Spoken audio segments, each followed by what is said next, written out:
Hey guys, welcome to study IQ. मेरा नाम है प्रशांत धवन और इस वीडियो में हम सोलर सिस्टम के बारे में बात करेंगे। एक बहुत ही महत्वपूर्ण टॉपिक है।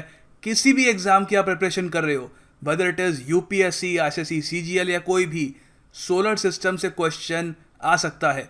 सो इस वीडियो में हम सोलर सिस्टम को अच्छे से जानेंगे कि सोलर सिस्टम की शुरुआत कैसे हुई, हमारे सोलर सिस्टम में कौन कौन से प्लैनेट्स हैं उनके बारे में जानेंगे। काफ़ी इंटरेस्टिंग इन्फॉर्मेशन होगी और जितना आपके लिए ये वीडियो मैं इंटरेस्टिंग बना पाऊँ उतना मैं बनाऊँगा।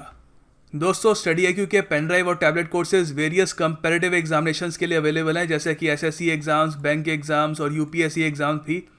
ये आप डिस्काउंट अवेल करने के लिए studyIQ.com में जा सकते हैं या आप कॉल भी कर सकते हैं। अगर आपकी कोई क्वेरी हो, इन नंबर्स पे कॉल करिए, आपकी सारी क्वेरीज आंसर कर दी जाएंगी। सो इस वीडियो के अंत तक हम इन सब टॉपिक्स को कवर कर चुके होंगे। सोलर सिस्टम एग्जिस्टेंस में कैसे आया, सोलर सिस्टम की शुरुआत कैसे हुई, बहुत ही इंटरेस्टिंग कहानी है, ज़रूर देखिएगा इसको। फिर उसके बाद सोलर सिस्टम के बारे में बहुत सारी मिसलेनियस इन्फॉर्मेशन है, प्लैनेट्स के बारे में, सैटेलाइट्स के बारे में। We will study everything. फिर उसके बाद ये भी जानेंगे कि वेरियस प्लैनेट्स में क्या खास बात है, उनसे रिलेटेड क्या क्वेश्चन आ सकते हैं और किस प्लैनेट की सैटेलाइट में क्या खास बात है और वहाँ पर इतना ज़्यादा इंटरेस्ट क्यों है साइंटिस्ट का। इन डेप्थ डिस्कस करेंगे सारे टॉपिक्स को। Let's begin.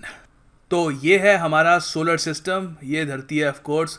थोड़ा जूम आउट करेंगे तो आप देख पाओगे कि धरती जहाँ पे हम रहते हैं वो कितना छोटा सा पार्ट है पूरे सोलर सिस्टम का। सोलर सिस्टम विराट है, खूबसूरत है और जानने में काफ़ी आपको एक इंटरेस्ट आएगा कि ये बना कैसे, आखिर इसी सीक्वेंस में सब कुछ क्यों है कि सूरज बिल्कुल बीच में है, बाकी प्लैनेट्स उसके आसपास रोटेट कर रहे हैं, फिर एस्ट्रॉइड्स भी हैं, मीटियर्स भी हैं। तो ये सब ऐसा कैसे बना, सिर्फ ये इसमें कुछ चेंजेस क्यों नहीं है, सिर्फ सब कुछ ऐसा ही क्यों है। तो काफ़ी इंटरेस्टिंग है। अब पहले मैं आपको ये बता देता हूँ कि सोलर सिस्टम है कहाँ पर, ये काफ़ी इंपॉर्टेंट है जानना। अब देखो, यहाँ पे कुछ बेसिक्स बता रहा हूँ, ये जानना कंसेप्चुअल क्लैरिटी के लिए बहुत ज़्यादा महत्वपूर्ण है क्योंकि अभी पूरा ब्रह्मांड हमको घूमना है। देखो, धरती एक प्लैनेट है, earth is a planet. Earth part है सोलर सिस्टम का, जैसे मैंने आपको अभी दिखाया ग्राफिक्स से। बहुत ही छोटा पार्ट है सोलर सिस्टम का। सोलर सिस्टम एक बहुत ही छोटा पार्ट है मिल्की वे गैलेक्सी का, ठीक है। अब मिल्की वे गैलेक्सी भी अपने आप में एक ज़्यादा बड़ी गैलेक्सी नहीं है। मिल्की वे गैलेक्सी से बिल्कुल करीब, बिल्कुल तो नहीं, रिलेटिवली एक करीब एक और गैलेक्सी है जिसका नाम है एंड्रोमेडा गैलेक्सी। वो मिल्की वे से भी बहुत ज़्यादा बड़ी है। अब देखो, सोलर सिस्टम में एक स्टार है जिसको हम कहते हैं सन, SUN, आपको पता ही होगा। अब ये स्टार कोई निराला नहीं है, ऐसे स्टार यूनिवर्स में हर जगह हैं। इससे बड़े भी हैं, इससे छोटे भी हैं। तो basically sun is just a star, एक ऑर्डिनरी सा स्टार है। और यहाँ से हमको पता लगता है कि हम कितने छोटे हैं इस यूनिवर्स में। हम जो हमारे छोटे से प्लैनेट में हमारी पॉलिटिक्स होती है, वॉर्स होती हैं, रिलीजन को लेकर नफ़रतें होती हैं। मुझे इसलिए एस्ट्रोफिजिसिस्ट्स का जो व्यू होता है यूनिवर्स के प्रति इतना अच्छा लगता है क्योंकि वो यूनिवर्स को ऐसे देखते हैं कि it is huge, it is humongous. उसके सामने हमारी प्रॉब्लम्स कितनी छोटी है। तो इसीलिए कई बार हमको यूनिवर्स को देख के ये सीखना चाहिए कि वी आर सो स्मॉल। खैर, ये तो एक ह्यूमन एंगल हो गया देखने का। वापस आते हैं पढ़ाई पर। देखो, सोलर सिस्टम में अर्थ आता है। अर्थ एक बहुत ही छोटा पार्ट है मिल्की वे गैलेक्सी का, यहाँ पे आता है सोलर सिस्टम, ठीक है। बाकी और भी सोलर सिस्टम हो सकते हैं मिल्की वे गैलेक्सी में, खोज जारी है। मिल्की वे गैलेक्सी एक लोकल ग्रुप का पार्ट है, ठीक है। हमारी मिल्की वे गैलेक्सीज से भी बड़ी गैलेक्सीज हैं, मैंने आपको बताया। और फिर ये गैलेक्सीज मिलके एक क्लस्टर बनाती है। बहुत सारी गैलेक्सीज मिलकर एक क्लस्टर बनाती हैं। उसमें अनगिनत स्टार्स होते हैं, बहुत सारे प्लैनेट्स होते हैं, हम अंदाज़ा भी नहीं लगा सकते। फिर वो क्लस्टर्स, बहुत सारे जब क्लस्टर्स हो जाते हैं तो एक बनता है सुपर क्लस्टर। सुपर क्लस्टर से बड़ी बॉडी हमारे नोन यूनिवर्स में नहीं है। रिसेंटली एक टीम थी इंडियन साइंटिस्ट की, उन्होंने पूरे यूनिवर्स का सबसे बड़ा सुपर क्लस्टर ढूंढा जिसका हमने नाम दिया है सरस्वती सुपर क्लस्टर। इस पर मैंने एक पूरी वीडियो बनाई है, आप देख सकते हैं आराम से। अब आपसे ये भी क्वेश्चन पूछा जा सकता है कि क्या मिल्की वे गैलेक्सी भी सरस्वती सुपर क्लस्टर में आती है? जी नहीं, हम किसी और सुपर क्लस्टर में आते हैं। उस सुपर क्लस्टर का नाम है लेनियाकेआ, यहाँ पे आपको स्पेलिंग दिख रही होगी इसकी, लेनियाकेआ। तो हमारा सुपर क्लस्टर है ये, और मिल्की वे गैलेक्सी ऑब्वियसली इसमें आती है। अब ये बेसिक्स आपने समझ लिए, अब समझते हैं कि सोलर सिस्टम बना कैसे था। अब मैं जो बोल रहा हूँ ध्यान से सुनना। जो यूनिवर्स हम देख पा रहे हैं यहाँ पर, मैं सिर्फ इस सोलर सिस्टम की बात नहीं कर रहा, सारे super clusters, Saraswati super cluster, Laniakea, उसके अलावा और भी सुपर क्लस्टर्स हैं काफ़ी सारे, उन सब की शुरुआत कब हुई थी? वेल, अब ये माना जाता है, इसकी थ्योरीज हैं बहुत सारी, मगर सबसे ज़्यादा जो एक्सेप्टेड थ्योरी है वो ऑफ कोर्स आपने सुनी ही होगी, द बिग बैंग थ्योरी। वहाँ पे ये माना जाता है कि करीब 14 बिलियन ईयर्स पहले एक सिंगुलैरिटी से इस पूरे ब्रह्मांड की शुरुआत हुई, और धीरे धीरे ये ब्रह्मांड एक्सपैंड करता गया। तो उसी थ्योरी से हम चलते हैं आगे कि बिग बैंग थ्योरी ने जो अपना काम करना था कर दिया, सिंगुलैरिटी से पूरा यूनिवर्स आगे एक्सपैंड हो रहा है। उसके बाद आज से करीब 4.6 बिलियन साल पहले जो सोलर सिस्टम आप यहाँ पे देख पा रहे हैं, ये ऐसा नहीं था। इसकी जगह एक बहुत ही बड़ा नेब्यूला था। सर, नेब्यूला क्या होता है? दिखाता हूँ, वेट। तो ये आप देख पा रहे होंगे, ऐसा होता है नेब्यूला। ये एक एग्जाम्पल है नेब्यूला का। बहुत सारे नेब्यूला होते हैं, अगर आप गूगल पे सर्च करोगे नेब्यूला तो आपको वेरियस वहाँ पे इमेजेस मिल जाएगी। नासा अपने टेलीस्कोप से इमेजेस लेता रहता है इनकी। तो ये बेसिकली होता क्या है, ये एक बहुत ही बड़ा क्लाउड होता है, कॉस्मिक डस्ट और बहुत सारी गैसेस का। सोलर सिस्टम से पहले, सोलर सिस्टम की जगह वहाँ पर एक बहुत ही बड़ा नेब्यूला था, मतलब कि एक क्लाउड था बहुत सारी गैसेस का। फिर धीरे धीरे क्या हुआ कि जो गैसेस थी वो इवेंचुअली घूमना उन्होंने स्टार्ट कर दिया, ठीक है। दे स्टार्टेड रोटेटिंग, और बीच में जो सबसे हल्की गैसेस थी, फॉर एग्जांपल हीलियम और हाइड्रोजन, वो इकट्ठा हो गई, और उससे हमारे सन का जन्म हुआ। और बाकी सीधी सी बात है, जब लाइटर गैसेस सेंटर की तरफ आ रही थी तो उससे जो ज़्यादा डेंस गैसेस थी वो थोड़ी बाहर गई, और उसकी वजह से बाकी जो बॉडीज़ थी, जैसे फॉर एग्जांपल नेपच्यून, यूरेनस, जो और मेजर गैस प्लैनेट्स हैं वो वजूद में आए। और धीरे धीरे जो छोटे प्लैनेट्स हैं जैसे मार्स, अर्थ, वीनस, ये बहुत बाद में ये भी वजूद में आए। तो इस तरीके से हमारा सोलर सिस्टम एग्जिस्टेंस में आया। अब देखो, सोलर सिस्टम के बारे में जो भी मैंने आपको ये पूरी कहानी बताई, ये एक थ्योरी है, इसको कहते हैं नेब्यूलर हाइपोथेसिस। ये 17वीं सेंचुरी के आसपास वजूद में आई थी, और ऑफ कोर्स ये एक थ्योरी है, हमको पता नहीं है कि एग्जैक्टली हुआ क्या था। इसके बहुत सारे अलग अलग वर्जन्स भी हैं। फॉर एग्जांपल सन 1900 में चैम्बरलिन और मोल्टन नाम के दो एस्ट्रोफिजिसिस्ट ने एक और थ्योरी दी कि उन्होंने ये तो बोला कि ठीक है, यहाँ पर एक ज़माने में नेब्यूला था और नेब्यूला से सूर्य बना, मगर इमीडिएटली यहाँ पर जो बड़े बड़े हमको प्लैनेट्स दिख रहे हैं जैसे जुपिटर, सैटर्न, और यहाँ पे फिर और प्लैनेट्स भी हैं, ये अपने आप उस नेब्यूला के रिजल्ट से नहीं आए। नेब्यूला से बस सन बना। बाद में यहाँ पर सोलर सिस्टम के कुछ दूर एक बहुत ही बड़ा स्टार था एक ज़माने में, अब नहीं है। उसके ग्रेविटेशनल पुल की वजह से सूर्य से ये सारे प्लैनेट्स बाहर निकले एक एक करके। अब मैं आपको दिखाता हूँ ऐसा कैसे हो सकता है। अब देखो, यहाँ पे ये सोलर सिस्टम है। अब मैं बिल्कुल जैसा वैसे हुआ था वो तो नहीं बता सकता आपको, बट सपोज़ करो यहाँ पे हम एक बहुत ही बड़ा स्टार रख देते हैं। अब ये यहाँ पर ये है UY स्कूटी। इस वक्त नॉन यूनिवर्स में इससे बड़ा स्टार नहीं मिलेगा आपको, ठीक है।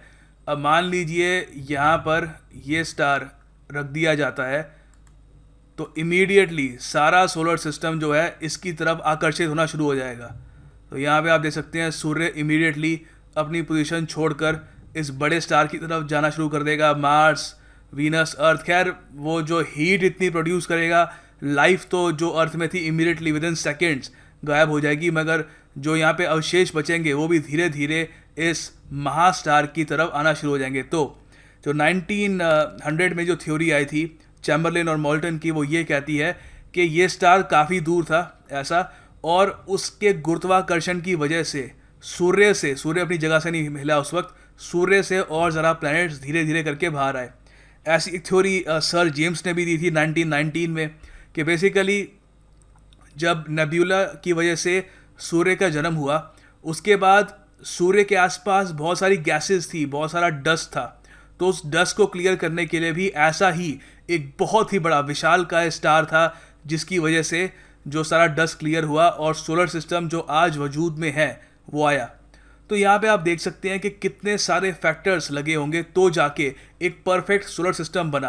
अब खैर सोलर सिस्टम बना कैसे वो हमने डिस्कस कर लिया, वेरियस थ्योरीज है इसके पीछे। बेसिकली ज़्यादा थ्योरीज यही मानती है कि एक नेब्यूला था, उससे सन का जन्म हुआ, बाकी प्लैनेट्स कैसे वजूद में आए उस पर अलग अलग थ्योरीज हैं। अब ये जानते हैं कि हर एक प्लैनेट में क्या स्पेशलिटी है, एग्जामिनेशन में उससे रिलेटेड काफ़ी सारे क्वेश्चंस आपसे पूछे जाएंगे।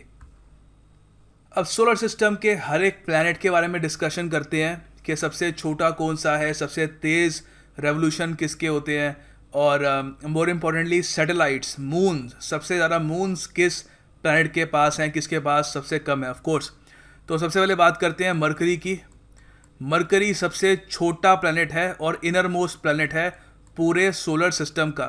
मरकरी के पास कोई सैटेलाइट्स नहीं है। अब देखो, दो यहाँ पर स्पेस एक्सप्लोरेशन प्रोब्स थे, एक तो था द मैरिनियर 10 और दूसरा था मैसेंजर।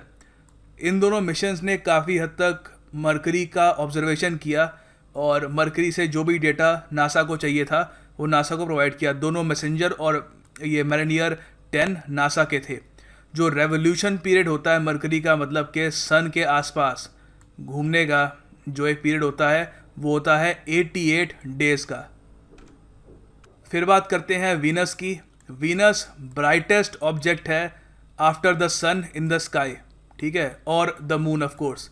चांद और सूरज को हम छोड़ दें तो वीनस ब्राइटेस्ट ऑब्जेक्ट है in the sky in our solar system. इसको इवनिंग स्टार या मॉर्निंग स्टार भी कहा जाता है। This is very important for your examination, याद रखना।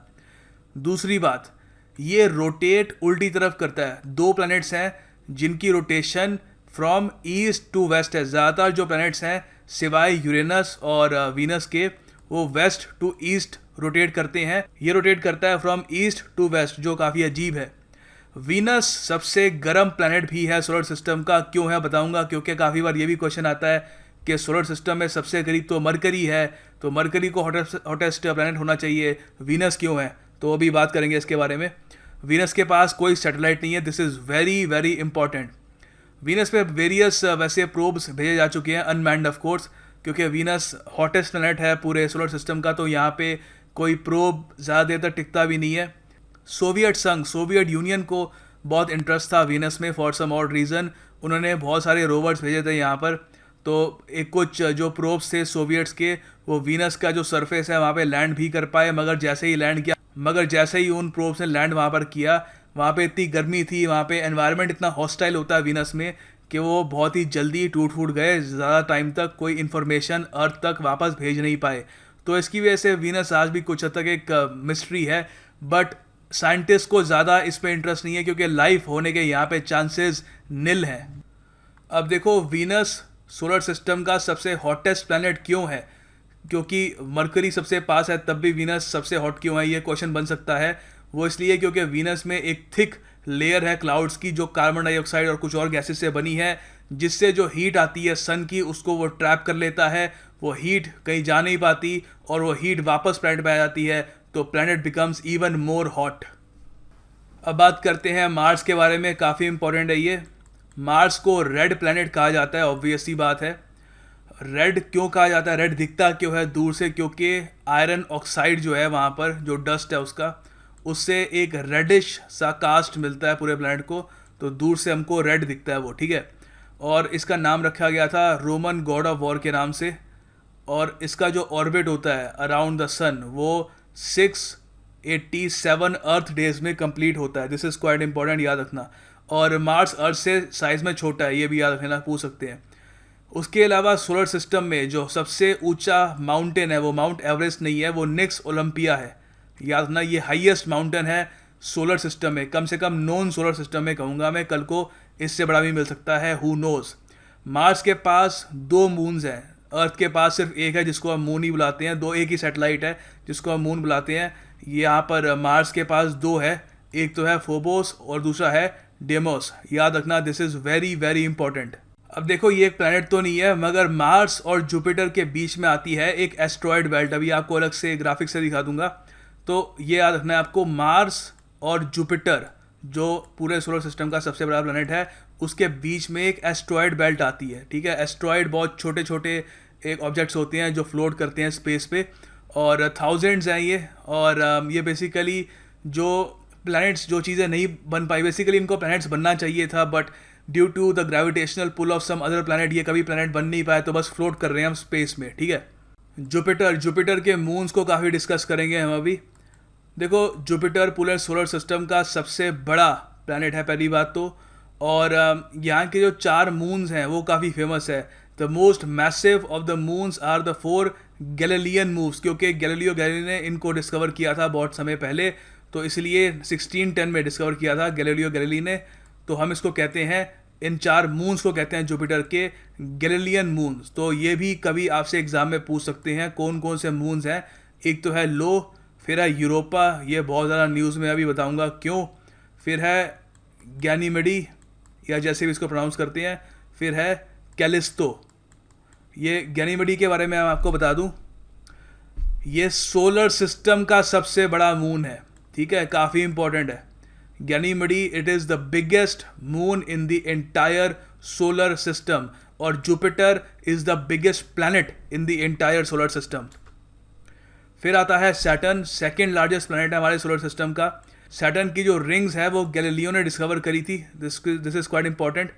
सैटर्न के जो टोटल मून्स हैं वो 62 है, और जो सैटर्न का एक मून है टाइटन, ये सेकेंड लार्जेस्ट है पूरे सोलर सिस्टम में। फिर आता है Uranus. Uranus is the 7th planet of the solar system, 7वां प्लैनेट है ऑफ कोर्स, और इसके 27 नोन मून्स हैं, ठीक है, 27। साइंटिस्ट काफ़ी बार यूरेनस और नेपच्यून को आइस जाइंट्स कहते हैं, जुपिटर को गैस जाइंट बुलाया जाता है, यूरेनस और नेपच्यून को काफ़ी बार बुलाया जाता है आइस जाइंट, क्योंकि सन से बहुत ज़्यादा दूर है ये, रिडिकुलसली कोल्ड है ये पूरा यहाँ पे एरिया। अब यहाँ पे जो आपको ये प्लैनेट है, यहाँ पे आपको मिथेन मिलेगा और भी आपको गैसेस मिलेंगी जो काफ़ी हद तक लाइफ को सपोर्ट करती है, बट ये इतनी ज़्यादा दूर है सन से कि यहाँ पे लाइफ होने के चांसेस बिल्कुल ही नहीं है। और इसको विलियम हर्शल ने डिस्कवर किया था, this is quite important as well. इसको ग्रीन प्लैनेट भी कहा जाता है, और जैसे मैंने आपको बताया था वीनस की तरह इसकी रोटेशन जो है ईस्ट टू वेस्ट होती है rather than west to east. फिर आता है नेपच्यून। नेपच्यून 8th और फारदेस्ट नोन प्लैनेट है पूरे सोलर सिस्टम का, ओके। और यहाँ पे इनके 14 सैटेलाइट्स हैं, मतलब 14 मून्स हैं। इसमें से सबसे बड़ा मून है ट्रिटॉन, ये याद रखना है आपको, नेपच्यून का सबसे बड़ा मून है ये, और इसको सबसे पहले ऑब्जर्व किया था जॉन गैले ने। तो यहाँ पर कुछ और इम्पोर्टेंट फैक्ट्स हैं आजकल, इनसे भी कुछ क्वेश्चन आते हैं एग्जाम में। पहले तो नेब्यूला का प्लूरल फॉर्म क्या होता है। नेब्यूला मैंने आपको बता दिया क्या होता है, तो मान लो बहुत सारे आ जाते हैं तो उसको हम क्या कहेंगे, उसको हम कहेंगे नेब्यूले, ठीक है, ई लगा देंगे यहाँ पे, तो इसका ये प्लूरल बन जाएगा। यहाँ पे कुछ लोग नेब्यूलाज लिख देते हैं या कुछ और लिख देते हैं, तो दैट इज़ वेरी इनकरेक्ट। फिर एक और चीज़ होती है सुपरनोवा। सुपरनोवा एक स्टार की लास्ट डाइंग स्टेज होती है। अब वो किसी भी कारण की वजह से हो सकता है कि वो स्टार की जो एक लाइफ थी वो ख़त्म होने को आ रही है, जो गैसेस थी वो अपनी ग्रेविटी को संभाल नहीं पा रहा, वो पहले एक्सपैंड करता है फिर वो बस एक्सप्लोड कर जाता है, तो उसकी वजह से भी एक सुपरनोवा बन सकता है। या फिर मान लीजिए हमारा सूरज है, उसके पास एक और आइडेंटिकल सूरज बिल्कुल बहुत ही करीब उसके खड़ा हो जाए, तो वो आपस में टकरा जाएंगे और एक सुपरनोवा तब भी बन जाएगा। तो सुपरनोवा अगर बहुत ज़्यादा हो जाते हैं तो उसको हम सुपरनोवे कहेंगे, ठीक है, तो ई लगा देंगे यहाँ पर। ये काफ़ी इंपॉर्टेंट है, एग्जाम में पूछते हैं ये। इसके अलावा कुछ और इंपॉर्टेंट फैक्ट्स हैं यहाँ पे जो आपको काम आ सकते हैं। देखो, जो 4 प्लैनेट्स हैं, जो एस्टेरॉयड बेल्ट जो मैंने आपको बताया था, इसके बारे में भी आपको दिखाऊंगा अभी अलग से, उसके अंदर आते हैं, वो है अर्थ, वीनस, मार्स और मरकरी। तो इनको हम कहते हैं इनर या टेरेस्टेरियल प्लैनेट्स, क्योंकि कल को आप अगर यहाँ पे लैंड करते हो तो एक बार को आप यहाँ पे कदम रख सकते हो, ठीक है, रॉकी प्लैनेट्स होते हैं, यहाँ पे आप खड़े रह पाओगे। फिर बाकी जो यहाँ पे प्लैनेट हैं ये गैसियस प्लैनेट्स हैं, यहाँ पे आप कदम रखने जाओगे तो बिल्कुल अंदर जाते रहोगे, मर भी सकते हो। खैर यहाँ पे ही मर जाओगे, मगर यहाँ मरने का चांस ज़्यादा है। तो ये हैं जोवियल प्लैनेट्स कहते हैं इनको, या जुपिटर जैसे प्लैनेट्स, ठीक है। इनको आउटर प्लैनेट्स भी कहा जाता है क्योंकि एस्टेरॉयड बेल्ट के बाहर को आते हैं ये। फिर यहाँ पे आते हैं, तो इनका नाम है जुपिटर, सैटर्न, नेपच्यून और यूरेनस। और ये यूरेनस के बारे में ये जान लो, इसकी जो एक्सिस है उस पर ये 98 डिग्रीज तक सूरज की तरफ झुका हुआ है। धरती भी आपको पता है बिल्कुल सीधी नहीं खड़ी हुई, हल्की सी सूरज की तरफ टिल्टेड है। तो ये सबसे ज़्यादा टिल्टेड अगर सोलर सिस्टम में कोई प्लैनेट है तो वो यूरेनस है। तो इसकी वजह से इसको लॉपसाइडेड प्लैनेट भी कहा जाता है, याद रखना। तो देखो ये हमारा सोलर सिस्टम है यहाँ पर इस वक्त, यहाँ पे आप देख पा रहे होगे। अच्छा ये है एस्टेरॉयड बेल्ट, यहाँ पे आप अगर मैं अलग से जूम इन करके इसको थोड़ा सा दिखा दूंगा मार्क करके। ये है एस्टेरॉयड बेल्ट जहाँ पे मैं अपना कर्सर घुमा रहा हूँ। यहाँ पे आप देख पा रहे होगे मार्स तक ये सारे प्लैनेट्स जो है, मार्स, वीनस, अर्थ, मरकरी, ये सब जो है इनर सर्कल में आते हैं। फिर एस्टेरॉयड बेल्ट आती है, फिर आ जाता है जुपिटर, ठीक है। फिर यहाँ पे सैटर्न और फिर यूरेनस एंड फाइनली नेपच्यून। अब ज़रा आपको जुपिटर के मून्स के बारे में कुछ बताता हूँ। तो दोस्तों यहाँ पे आप देख पा रहे होगे ये है जुपिटर। जुपिटर के अब तक, अब मैं जरा वीडियो रिकॉर्ड कर रहा हूँ 6/8/2017 को, अब तक 69 इसके ऑफिशियल मून्स माने जाते हैं। कई बहुत छोटे भी हैं। तो जुपिटर के जो मून्स हैं उसको लेकर हमेशा कंट्रोवर्सी रहती है कि इसके असल में कितने मून्स हैं। अभी के लिए माना जाता है 69 है। तो मैं आपको ज़रा दिखा देता हूँ 69 मून्स जब किसी प्लैनेट के आसपास हो तो वो कैसा दिखता है। ये यहाँ पे आप देख पा रहे हो कि ये सब मैंने जो ऑर्बिट है इसके मून्स के, ये मैंने हाईलाइट कर रखे हैं। तो हमको जिसके बारे में हमको जानना है वो है यूरोपा। ये न्यूज़ में बहुत रहता है यूरोपा। ये थोड़ा जूम इन करता हूँ, दिस इज़ यूरोपा। जुपिटर का एक मून है ये। जुपिटर जैसे आपको पता है सबसे बड़ा प्लैनेट है हमारे सोलर सिस्टम का। यूरोपा इतना ज़्यादा न्यूज़ में क्यों है? देखिए ये माना जाता है कि यूरोपा के जो सरफेस है, यूरोपा का जो पूरा सरफेस है ये बर्फ़ का बना है। और उसके बर्फ़ के सरफेस को अगर हम तोड़ें तो अंदर माना जाता है कि यूरोपा के अंदर बहुत ही बड़ा ओशन है।